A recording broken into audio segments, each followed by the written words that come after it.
Bom dia, a paz de nosso Senhor e Salvador Jesus Cristo esteja no seu coração e no seu lar. Meu querido, nesta manhã nós vamos falar sobre o tema, o milagre da transformação. O Evangelho tem o poder de levar-nos a confessar as nossas culpas e ele tem o poder de realizar este grande milagre, a transformação do ser humano. O mundo não sabe reconhecer isso. Por isso diz, ninguém muda. Do jeito que a pessoa nasce, cresce, vai morrer assim. Ninguém muda. Porém, querido, vamos ver o que o Senhor nos revela. Amém? Eu quero que você pense bastante, porque isso pode mudar não só a sua vida, mas como também a vida de muitas pessoas que você conhece. Quem crê, verá o agir de Deus e a glória de Deus vai resplandecer sobre a vida dele. Então nós temos no capítulo 9 de Atos dos Apóstolos esta expressão registrada.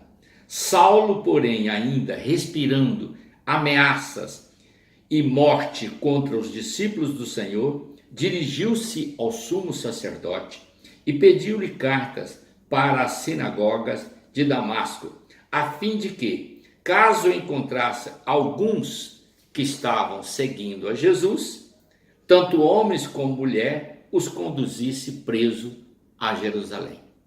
Como você vê, ele estava perseguindo todos aqueles que criam em Jesus Cristo como seu único e suficiente Salvador e recebiam dele as instruções para viver uma vida conforme a vontade do Pai, e assim o chamavam de Senhor. Paulo se revoltou com isso. Não admito uma coisa dessa de jeito nenhum. Há um só Deus e ele é o Pai eterno, Yahvé, o Deus Todo-Poderoso, o Criador dos céus e da terra. Paulo, ele era um zelador da lei, um cumpridor da lei nos seus estatutos, e ele tinha esse cuidado, esse zelo para com todos os ensinamentos da lei. Ele não conhecia a graça de Deus derramada através da cruz na pessoa santa do Senhor Jesus. Ele não pôde, até aquele momento, conceber isso em seu coração.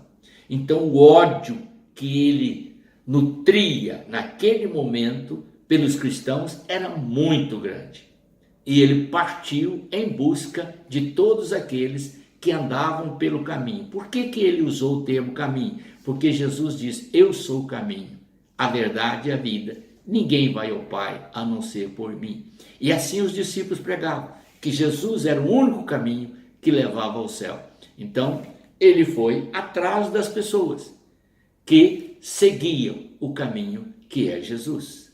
Amém? Então, preste atenção, querido. Esta palavra mostra a transformação de um homem. Até aqui, ele, Saulo, era perseguidor da igreja, perseguidor daqueles que professavam a fé em Jesus Cristo.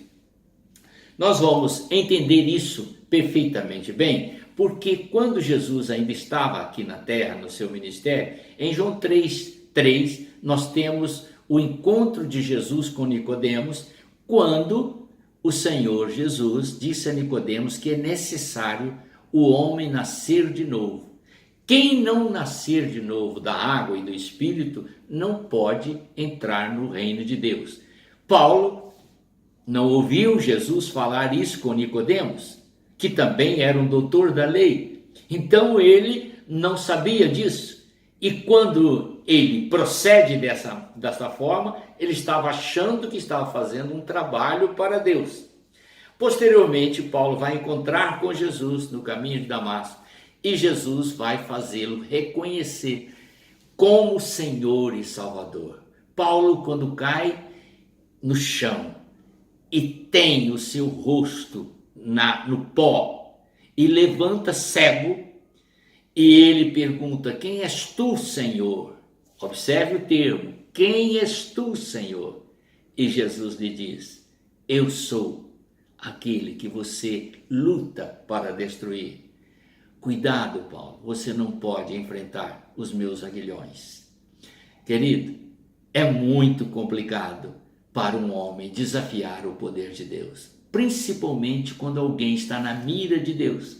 Nunca ouse desafiar o Senhor, porque você vai dar com a sua cara no pó e vai ter que reconhecê-lo, quer queira ou não.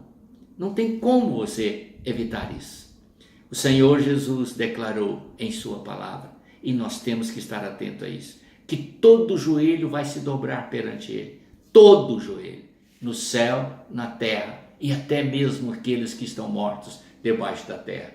Todos vão ter que reconhecer que Ele é o Senhor, o Deus poderoso, o Deus que salva, o Deus que liberta, o Deus que cura. Você precisa entender isso, querido. Então vamos lá. Diz assim: quando Paulo então reconhece Jesus como seu Senhor e Salvador, ele começa a falar de Jesus. Então vamos ter aqui uma declaração do apóstolo São Paulo em Romanos, capítulo 1, o verso 16. Olhe bem como que ele vai declarar abertamente, sem nenhum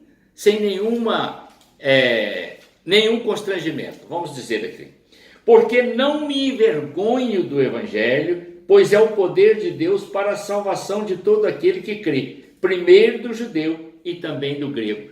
Qual era a mensagem?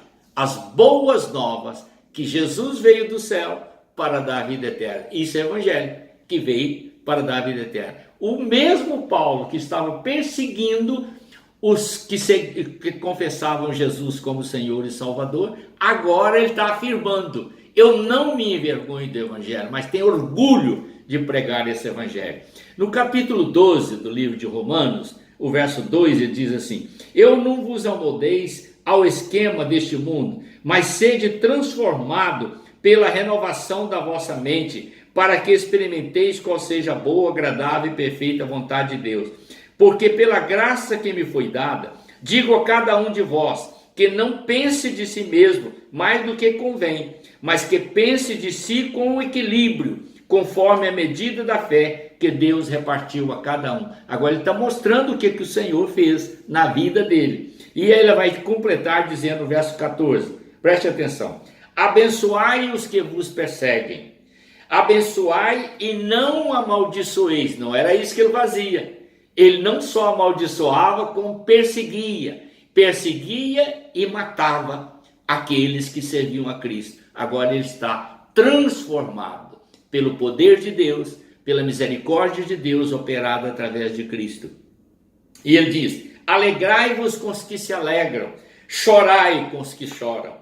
São palavras, meu querido, que nós precisamos entender que esta é a prova real de que aquele que procura crer em Jesus Cristo e obedecer os seus ensinamentos, são transformados e tem uma operação do Espírito Santo na vida deles, na sua edificação.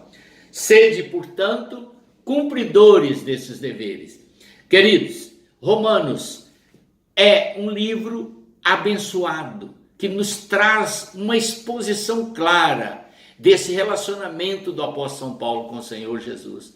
Gostaria que você o lesse com detalhes. Preste atenção, medite, e você verá que um milagre da transformação pode acontecer, não só na vida do apóstolo São Paulo ou de Saulo, mas também na sua vida e de todos quanto você deseja que vá viver no céu junto com Jesus. Amém? Vamos orar. Obrigado, Senhor, por este momento, que essa transformação seja dada na vida de todos aqueles que ainda não te conhecem, a começar das autoridades do nosso país, até o mais simples personagem, para a glória do teu nome, em nome do Senhor Jesus. Amém.